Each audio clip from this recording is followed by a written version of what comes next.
What up, guys? Another Adonis review today. Today, I thought I would cover Cyberpunk 2077 with its new update to have a PS5 version.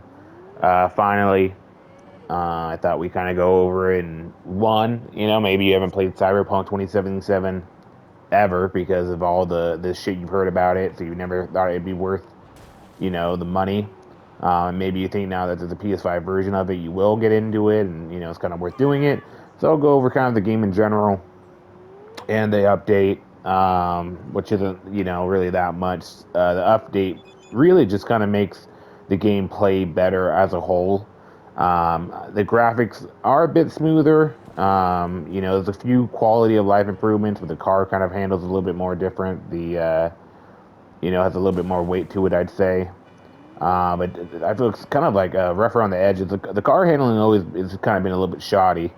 Um, but you kind of like I'm doing this on the PS5 right now, and it's always been it's pretty nice. Like right now, even pushing the car once it switches and it puts its spoiler out, um, it it like the adaptive triggers can feel the kind of the difference. So it's nice that it kind of plays with the adaptive triggers that way, which is pretty cool. But I guess quickly to kind of go over the PS5 update of it. Um, you know, that shouldn't be the main reason you do it. I guess to kind of start from the beginning, right? When I played this game in the first place, it's been notorious that it has all these bugs and it's, just terrible game and, just ridiculous glitches. Now, mind you, I played it on the PS5 originally, so I never played it on PS4 and got to deal with it that way. But starting off in the PS5, day one from when it first came out, I never really had any problems with it.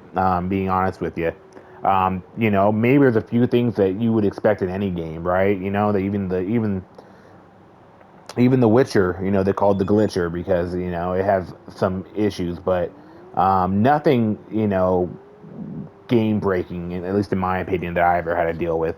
Everything was pretty standard. Um, it all worked pretty well. I understand that essentially the updates that they've made to make the gameplay better is basically removing like characters and shit like that, so that there's not as much shit going on the screen at one time, so it allows it to play smoother. And that for me is worked perfectly fine. So I never had any problems with the game. I never really felt any problems, glitches, anything like that. So, but that again is using the Series X and PS5 versions of the game. So if you have a PS4 still, or just use a normal Xbox still, will that happen for you? I don't know, maybe. But if you had a PS5 or you have a Series X and you're considering getting it, and because of this PS5 update, and you want to get it, but you didn't get it because you were scared of issues like that because of all the glitches and that they were notorious for. Never had any problems with it. Always worked fine for me. And that is unfortunate, right? Because the problem was that it wasn't a PS5. It wasn't a PS5 game. There was no update for the PS5 at the time, so it didn't have whatever kicks it into that next category to be considered a PS5 game. And yet and yet you could only play it on a PS5 or Series X to get it to play as it should, I suppose. But with that being said, always works for me. So if that was a reason you held back in getting it, if you have a next gen console, you should be fine. When it comes to the game in general, I think it's I've learned to respect it more. I'd say over the time than when I first played it, because the graphics are amazing. I feel like the desert's kind of the best area to really kind of see how it is. Because when you're in the city and you're in the streets, you can't really. It's much harder to get a true depth of the beauty of because landscapes are just truly what make it amazing to see. So being out here in the desert, it's a gorgeous way to kind of show the spectrum of how realistic the game looks. Graphics, of course, are amazing. Now, again, when this game first came out, I didn't really hold the graphics to, not to, I wouldn't say high regard, because the graphics are great and I've always felt that they were great.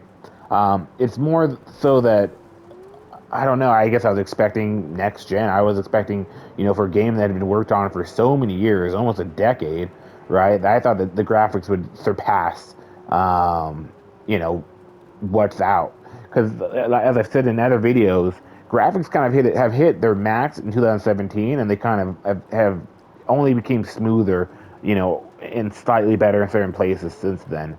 Um, but in general, the graphics are. I mean, if you think about, Resident Evil 7, if you think about Battlefront 2, all these games have phenomenal graphics that, stand their ground in most game, compared to most games that get released nowadays, you know.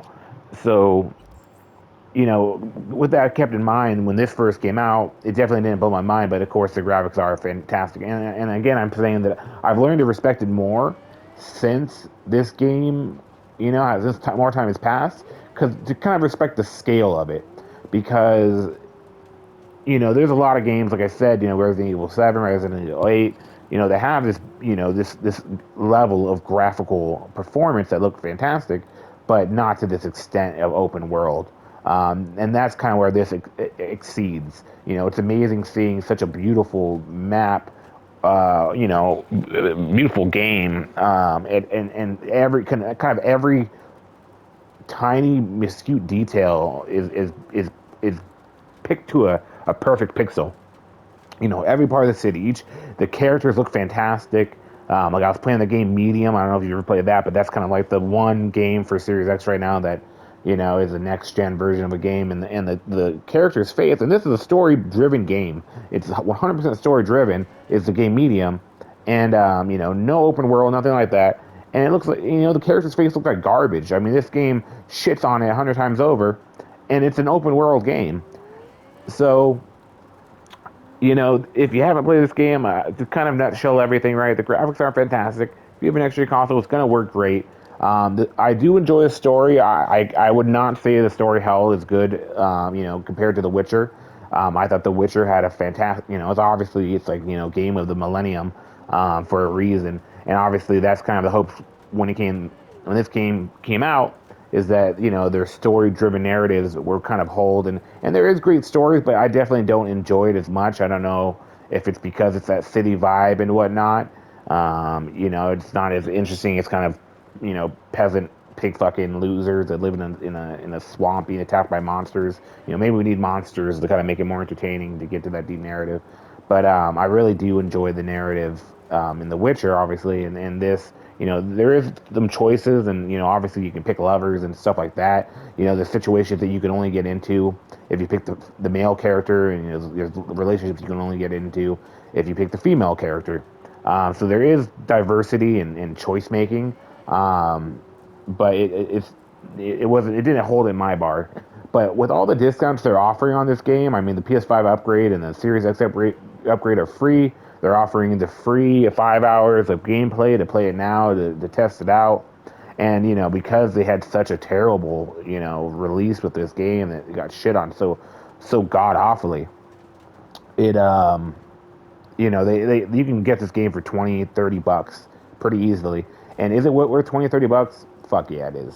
It's definitely worth it. It's a phenomenal game. With the new updates, supposedly new DLC. I haven't found too much about it, new missions and whatnot. They've added kind of quality of life things. You can kind of update your character and guns and things like that in the update. But I heard there's a new update with DLC. I haven't seen too much in it, but if you've been waiting to get this game, because it's terrible or because of the glitches and you've been holding out, and you think now might be the time to do it because they have the PS5 update and all that fun stuff, I would agree. If you haven't gotten it, get it. Why not? No time better than the present. I think right now it's a fantastic time to do it. So far, the update on my end hasn't caused the PS5 version of it to crash. Like they've done too much for the PS5 by upgrading it and then it crashes on it. So, um, why not get it now? Like I said, if you can get this game, I think you can get it for 25 bucks. Might be the deal right now, but you can probably easily get this game for 15 bucks. People trying to hawk it or whatever. So, if you've been waiting to get it, like I said, and why not get it now? I think it's worth it. The graphics are great. Gunplay's, all right. There's a lot of things that kind of come into play that you don't really get to do. A lot of character building and skill trees that you don't really run into, but it's definitely a solid a solid game with fantastic. Like I said, the scope of what they did, graphically wise, compared to how big the world is and the map is, and the minor details that look phenomenal, it's worth it, and the update they have, like I said, doesn't break the bank. It's not like it's going to completely reshape the game, but it updates it enough for free to where it's like, why not get it now, or why not even replay it? This game has three different story threads that you can, have, right? Where you can start out as a nomad, as a hillbilly, live in the middle of nowhere. You can start off as a corporate, big boss bitch, and fucking where you're rich, and you can start off as a street thug. Now, these don't really change the narrative of the game too much. Supposedly, they only change the kind of the beginning of the game, the first few hours, but they do change the game, and they kind of change some core details of the beginning of the game, along with the fact that you can play as a male or female, and that also changes love interest in the games and things like that, and along with the thousands of other uh, different decisions you can kind of make along the way that might help here or there. So again, if you've been thinking of getting it, or even if you've played it and and you want to play it again, or if you're thinking of replaying it, now would be the time to do it. This game's been out for a year. They put a lot of updates to it to try to make it work smoother and better. I've never had any problems with it, with at least the next gen consoles version of it. Again, it'll hold me on, buying on PS4. Who knows? But I think it's worth it. So I hope that helps you make a decision if you're on the cusp of making a decision on this game. I hope this kind of answers the questions you might be thinking of. I hope that kind of helps you figure out about the new updates that kind of exist. All right, then, guys. Later, later.